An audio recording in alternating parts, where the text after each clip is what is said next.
en 2001. J'avais envoyé ici à Bingo pour le problème de son pied. Parce qu'au départ, d'abord, en curettant, j'ai enlevé un os, l'un des os du pied, au niveau du pied droit. Actuellement, son pied droit, il n'a qu'un seul os. Tellement que l'os est devenu comme du calcaire simple, jaune. Quand j'ai tiré, le os s'est cassé, j'ai fendu en bas, j'ai enlevé le morceau qui était resté en bas. Bon, la plaie a commencé à amorcer, c'était devenu complètement rouge. Ils ont dit que comme c'est déjà rouge, ça demande autre soin. Le pansement ne suffira pas parce que c'est tellement large que le temps que la peau prenne corps pour fermer cette plaie, tu vas faire des années. Et avec des années, une négligence peut arriver avec une surinfection. Va vers Bingo. Il est devenu concis, comme le greffe si possible. Parce qu'il y a les médecins qui greffent là-bas. C'est pour ça que ici, c'est parti à Bingo. Ils ont fait 3 mois. Alors j'ai payé pour 900 000 francs pour ici. Hormis l'alimentation, le transport et celui qui l'a accompagné. Bon, il est rentré, c'était complètement soudé. Bon, il y avait un programme de réinsertion que le ministère avait initié. C'était les années 2003. Okay. La première année, le ministère de la Santé avait débloqué 31 millions de francs. On a réinséré 30 malades. Donc 1 million de francs, c'est pour les faire les conditions de tête, le carburant, la ration de ceux qui accompagnent les malades dans les villages. Donc chaque malade disait ce qu'il voulait. Il y avait les uns qui avaient demandé qu'on leur paye les tronçonneuses. D'autres demandaient carrément payer le matériel de construction. On payait le matériel de construction, on accompagnait chacun dans son village. Et quand on arrive, on sensibilise sa famille, la communauté et puis le chef du village. Pour qu'on l'accepte. Donc, beaucoup, c'est un stand donc on a vidé Katanga qui est derrière là. Oui. Bon, ceux qui n'avaient pas d'attache sont restés. Après ça, l'ONG Aide Olympique et Suisse, qui s'occupe du programme LEP depuis les années 59, a initié le programme social, donc la réinsertion socio-économique des malades. Bon, parmi ceux qu'on avait ramenés au village, d'autres ont fait des plans monstrueux. Les éligibles, on les a aidés à achever leur maison. Et on a fait le tour de l'économie du Cameroun, surtout au sud et à l'extrême nord. Par exemple, à Soulédé, Mokolo, les malades avaient tout un village. Il n'y avait plus un malade de lèpre en tant que tel avec les anciens malades de la lèpre. Ils sont à 11. On a construit à chacun un logement. Bon, et le logement se construit à la taille de ta famille. Si tu es célibataire, on te fait 2 chambres salon. Si tu es marié avec des enfants, on te fait 3 chambres salon. Avec cuisine et puis toilette. Et dans le village où on réinsère le malade, on essaie de voir dans ce village qu'est-ce qu'on peut implanter à travers toi pour que tu sois plus accepté. Si tu as des enfants, on regarde par exemple l'école. Si l'école est mal équipée, on équipe l'école. Bon, si vous n'avez pas un point d'eau, on met un point d'eau potable. Et hors de ton terrain, toi qu'on a réinséré, parce que si on met dans ton terrain, un jour je viens toujours, tu vas me dire que ce mon puits quitte là.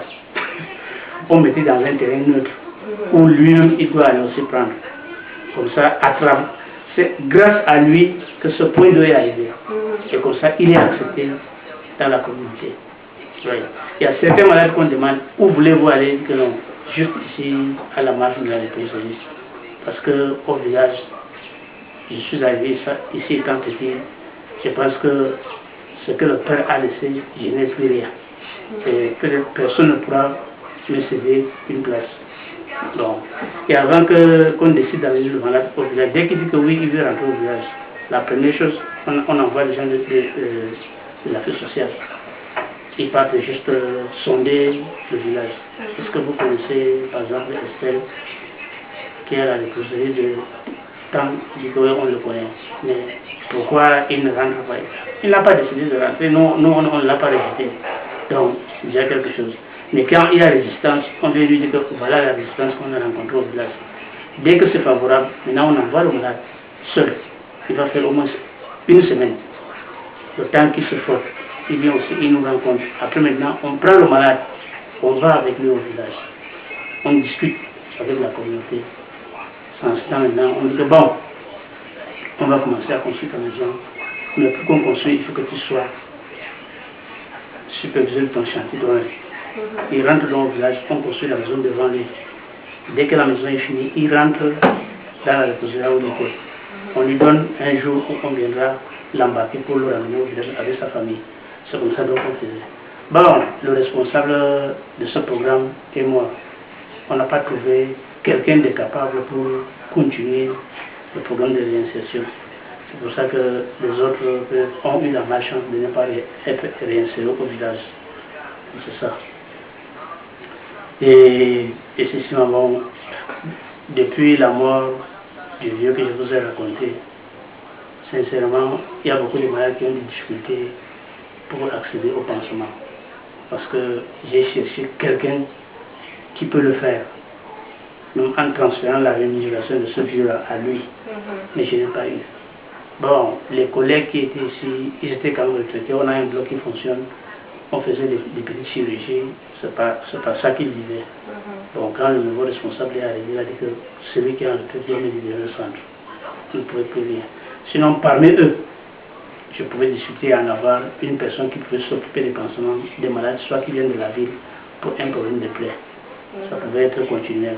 Donc à partir de cette décision et la mort de vieux là, c'est vraiment une rupture totale. Donc ici, de temps en temps, quand je suis disponible, je l'appelle soit au bureau ou je vais là-bas, je fais son pansement. Bon, sinon, je vais enseigner comment faire son pansement. Et le matériel de pansement, à tout moment qu'il a besoin, il en a. Je lui donne vraiment une quantité qui peut faire un mois. Je dis, quel que soit le cas, un mois, je ne peux pas mettre totalement à ça. Oui, c'est comme ça donc le problème de Sissima. Sinon, dire qu'il veut rentrer au village, il en a besoin. Et au point de vue santé, Sissima a la prostate. Il a la prostate. Oui, mais qui ne l'embête pas. Il a une insuffisance cardiaque. Et il doit passer sous anesthésie générale. Il faut vraiment un centre bien équipé et bien formé, avec un bon plateau, un bon bilan complet pour voir s'il peut sortir de là. Donc, avec l'insuffisance cardiaque, c'est contre-indiqué avec les anesthésies générales. C'est ça qui nous a effrayé pour mettre ici sur la table, afin au moins d'amputer un des pieds. On ampute, on lui donne la prothèse. Après quelques années, on ampute l'autre, on lui donne la prothèse. Puis marcher sur la prothèse et puis on lui donne un tricycle. Si ce ne sont que des petits déplacements, les grands déplacements, il peut se déplacer avec sa prothèse. Mais cette situation nous a effrayés. Que de le finir brusquement, mieux vaut qu'il voie encore quelques jours. Tel en est le problème de Sissima. Vous me comprenez? C'est ça. Donc maintenant on peut débattre. Quoi faire? Si on peut trouver un centre spécialisé, et à quel coût? C'est ça. Il faut croire que bon, ça c'est un côté, mais Sissima marche. Il marche pas. Il marche là où il est. Il est vraiment indépendant. C'est malade, il marche. Si tu amputes ce monsieur avec cet âge aujourd'hui, comment tu fais? C'est-à-dire socialement, tu le rends encore plus dépendant des autres. C'est le problème qu'il y a pour lui en ce moment. Une bonne alimentation. En fait, dans la prise en charge des douleurs chroniques, le malade est enseignant. Comment il doit se prendre en charge, soigner sa plaie. Parce que vous ne verrez, même si quand vous avez un malade avec qui vous allez mettre des années durant, quelque manière que ce soit, Vous allez lâcher. il y a une humeur qui va naître entre vous là, de quelque manière, ça ne peut pas aller. Même si vous l'amenez dans un autre centre, n'importe lequel, où il aura passé des années, au moins un an, sur place. Il y aura des humeurs avec les personnels qui le prennent en charge. Donc, à un certain moment, ils vont plus. Même s'ils ont vraiment des vieux comment, c'est-à-dire, ça crée ces humeurs-là. Et puis, alors, c'est pour ça que, bon, dans la prise en charge des chroniques, parce que les utiles chroniques, à un certain moment, il faut apprendre aux patients de se prendre en charge de ces choses-là. Il doit que chaque jour, quelqu'un est devant toi. Un malade est devant toi. Tu as tes humeurs que tu as abordées par les gens. Il a ses humeurs. À un certain moment, tu vois, cette pulsion va faire que bon, ce n'est pas tous les jours que vous serez vraiment dans une bonne harmonie. Même si vous avez vraiment la foi comment dirais-je, ça va créer des problèmes. Alors, l'autre chose, c'est que ce que je disais, c'est que, effectivement, pour le moment, c'est un problème d'éducation. C'est les gens qui ont eu une éducation, une mauvaise éducation. Le problème de ce monsieur, c'est celui d'hygiène corporelle personnelle. S'il a une bonne hygiène corporelle, je vous dis que ça va favoriser vraiment sa récupération sans passer par c'est le pansement. Vous ne pourrez pas passer même par la chirurgie pour amputer ses pieds. Et puis bon, ça vous fait le temps. Il va continuer à vivre longtemps et puis il va avec. C'est Dieu qui décide pour chacun. Maintenant, il y a un phénomène. Cette histoire de l'amputation, parce qu'on parle toujours de l'amputation, il y a un syndrome après l'amputation, quand un organe lui déclenche quelque chose. Il vous a parlé de l'insuffisance cardiaque, il vous a parlé de tous les cortèges de problèmes dont il a. L'amputation, après l'amputation, au réveil, même s'il arrive à supporter la médecine, au réveil, il aura une réaction. Son cœur va supporter. Il peut partir. Il aura vraiment pour ses réveils. Il aura précipité pendant le temps. Alors que là où il est, son problème, le problème d'hygiène corporelle rigoureuse. Et ça favorise même à ce que même si tu mets quelqu'un pour lui faire des pansements, ça va favoriser le contact avec cette personne. Parce que quand il s'agit maintenant, là, on annonce peut-être qu'ils ont une réflexion, par exemple, on leur donne des dons quelque part, une initiale là ou avec un correspondant que ce soit, il va se laver correctement. Il va se laver correctement, nettoyer ses plaies correctement, désemballer. Tu vas rester à côté de lui sans aucune odeur. Il va s'habiller proprement. On ne peut pas entretenir cela chaque jour. Vous voyez quel genre de situation ces personnes se trouvent. On ne quand même pas prendre quelqu'un qui va le laver chaque jour. Non, en fait, il y a à un certain moment. C'est clair que c'est ça. Et voilà. Il faut qu'il soit autonome. Mais pourquoi il se met dans cette situation, dans cet état, dans ces conditions, lorsqu'il sait qu'il doit se déplacer de ce milieu pour aller vers un autre? Peut-être parce que là-bas, il va rencontrer d'autres gens qui vont le repousser. Il se met dans un état de propreté bien là, correctement, ses plaies, et puis, il fait son pansement, il s'habille proprement, et il va là-bas, il reste. Il ne pourra pas. Mais quand il est ici, Ils préfèrent vous importuner comme ça. Alors, qu'est-ce qu'il faut enseigner? Non, parce qu'elle m'a dit que si je m'a accepté d'entrer chez lui, c'était faire une cabane pour lui. Ça, c'est déjà une grande victoire. Qui nous dit cela? Il a une famille, hein? Il a une famille. Il nous a parlé de sa sœur, mais il dit que sa sœur, ça fait pratiquement 2 ans qu'il ne l'a pas vue. Quand il essaie de l'appeler, elle lui promet qu'elle arrive et elle n'arrive pas. Il a un frère qui... Il a un frère qui se De son frère là, je jure et je vous le dis, son frère là, j'ai discuté ici dans ce bureau avec ce monsieur. Et je lui ai dit exactement pourquoi on ne fait pas. N'est-ce pas? Parce qu'il s'est plaint à son frère. Pourquoi on ne va pas arriver à amputer les pieds de son frère? C'est ce frère-là qui est au village. Il est au village. Il est au village. Donc, même si après les choses il est sont arrivé ici, on en a discuté. Je lui ai dit que bon, si vous pensez que, mais nous, ça ne nous ferait, moi, ça ne ferait jamais mal. Lui, ça ne nous ferait jamais mal. On arrive là que bon, pendant qu'il est là, il continue à vivre sa vie là. N'est-ce pas?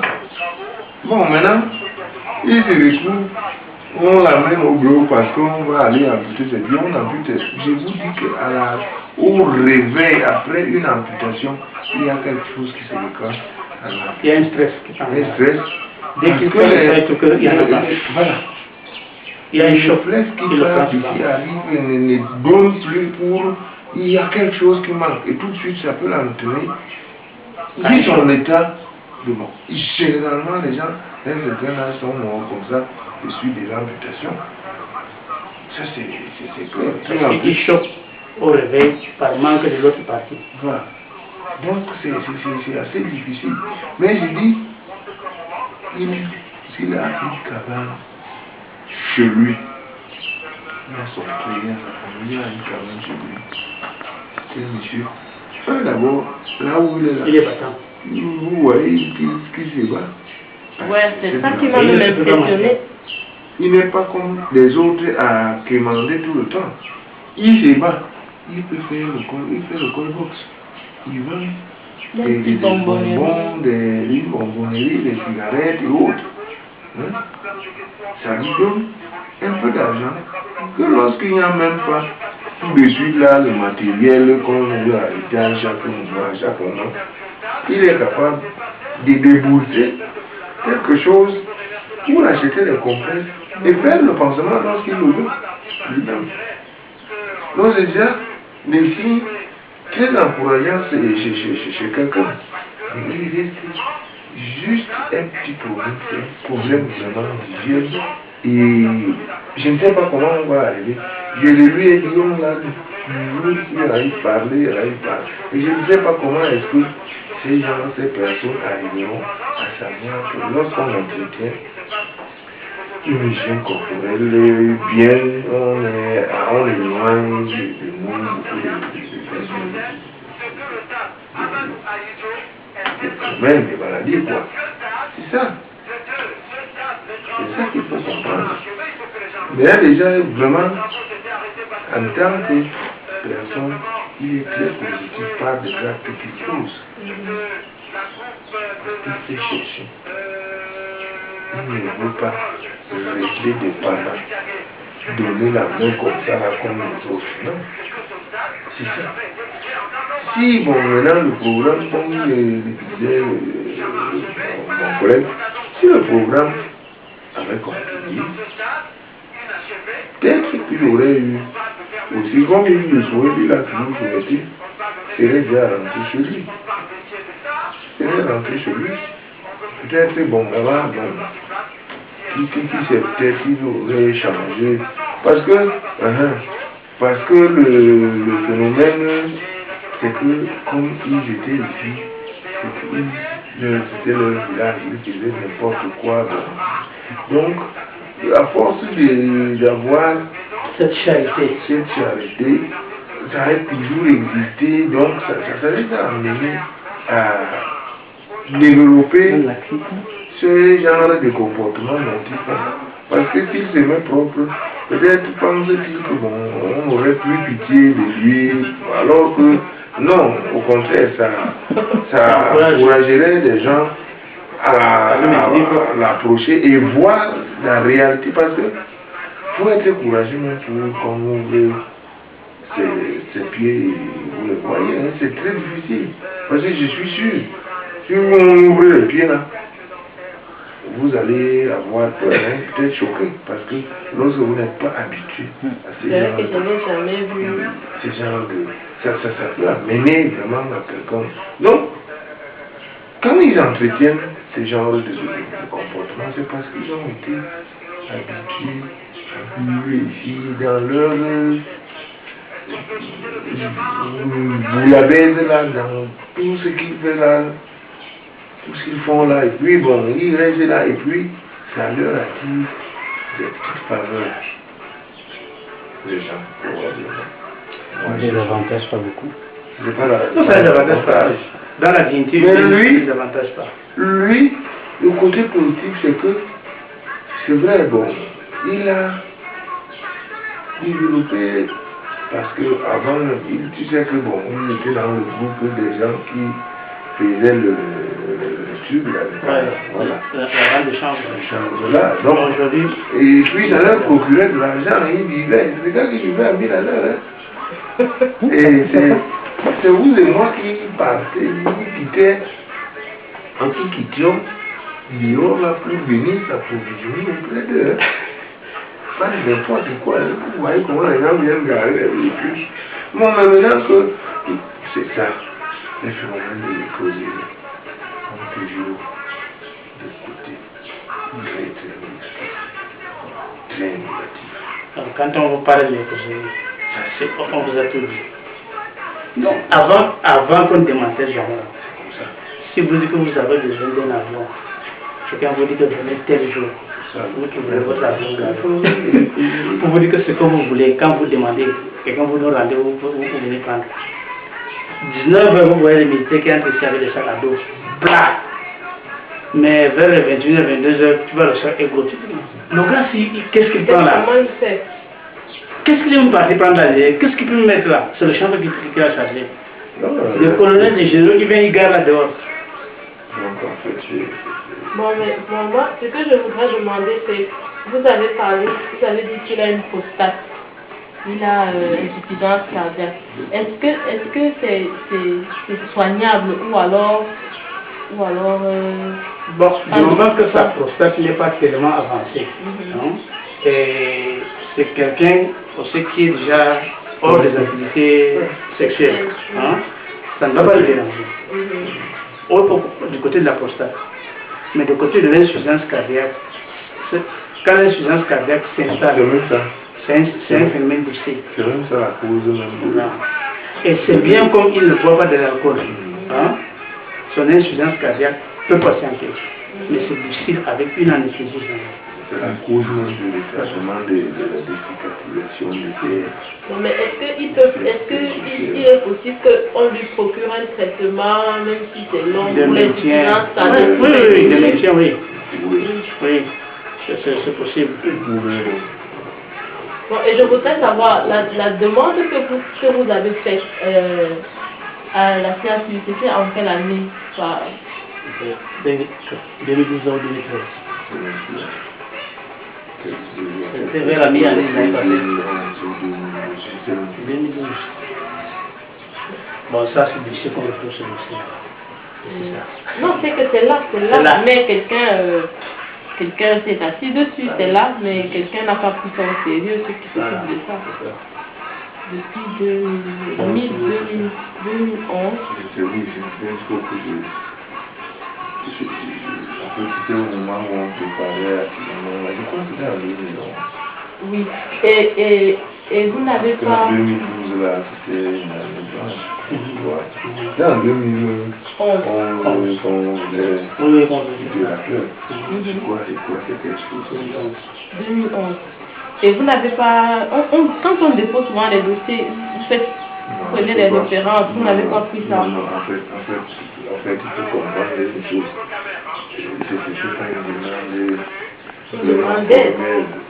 C'est pas une demande d'aide. Quelqu'un se présente, donc Là, c'est comment il dit. Comme vous êtes en train d'être là, présentement, vous dites que bon, vous voulez, alors, qu'on fasse un état de vision, vous donnez tout, bon, voilà. Est-ce qu'on a suivi ça? Vous savez, c'est vous-même qui avez déposé la demande, c'est quelqu'un qui s'est C'est pas proposé. le ici, je crois. C'est pas vous qui avez On est venu vers nous. On est venu vers vous. Quand vous êtes venu, on a fait un état de vision. On a envoyé. Bon, Non, mais c'est en ce moment. Donc, c'est pas en fait quelque chose de si formel. Et puis, il faut aussi croire, il faut regarder. Nous ne sommes pas habilités à qui des demandes d'aide pour les malades. C'était pas Je sais pas. En fait, nous ne sommes pas habilités. C'est nous qui les prenons en charge. Et puis, vous ne pouvez pas faire le juge et vous êtes partie en même temps. C'est ça. Quelqu'un dit que bon, si pour lui procurer peut-être même des consommables, des trucs pour des pansements et autres, est-ce que c'est possible? On en a fait. Non, il a dit. Bon, c'est vrai que c'est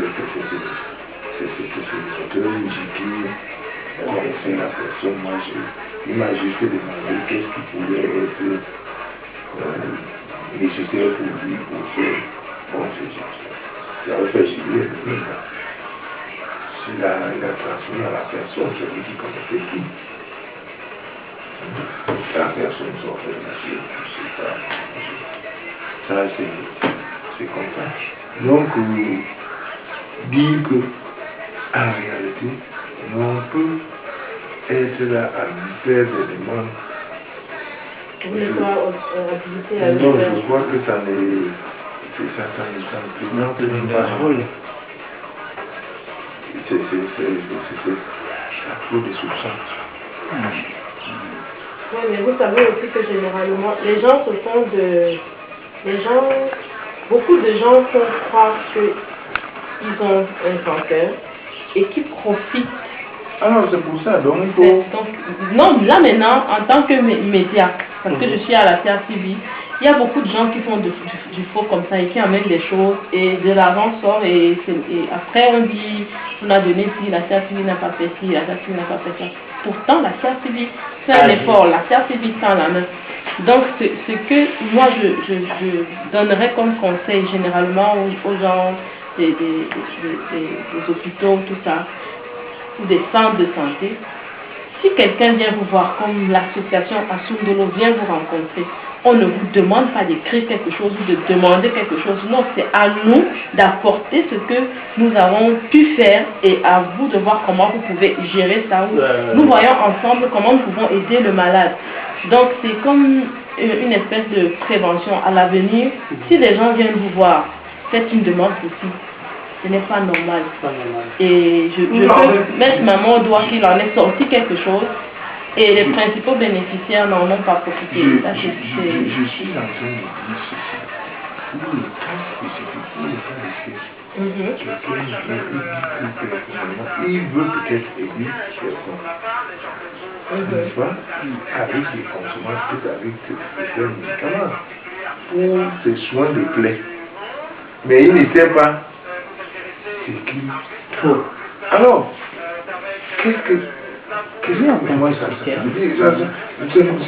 c'est mon droit ce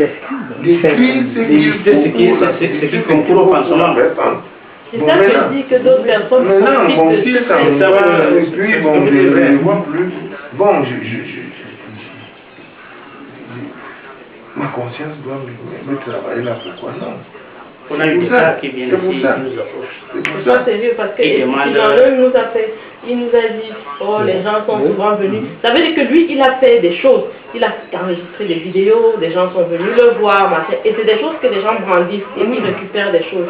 Mais moi, ce que je lui ai dit à cet entretien-là, je lui ai dit, je ne peux pas lui garantir le paradis, mais j'ai un cœur et j'ai un frère qui est carrément sur la plaque. C'est-à-dire, on bagarre pour le garder.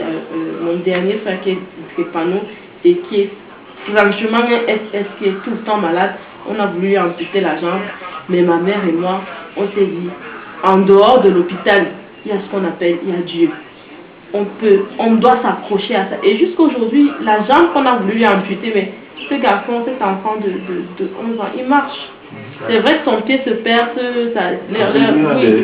oui, mais là, on a fait qu'il ait un traitement de choc. Et ça fait que il y a des façons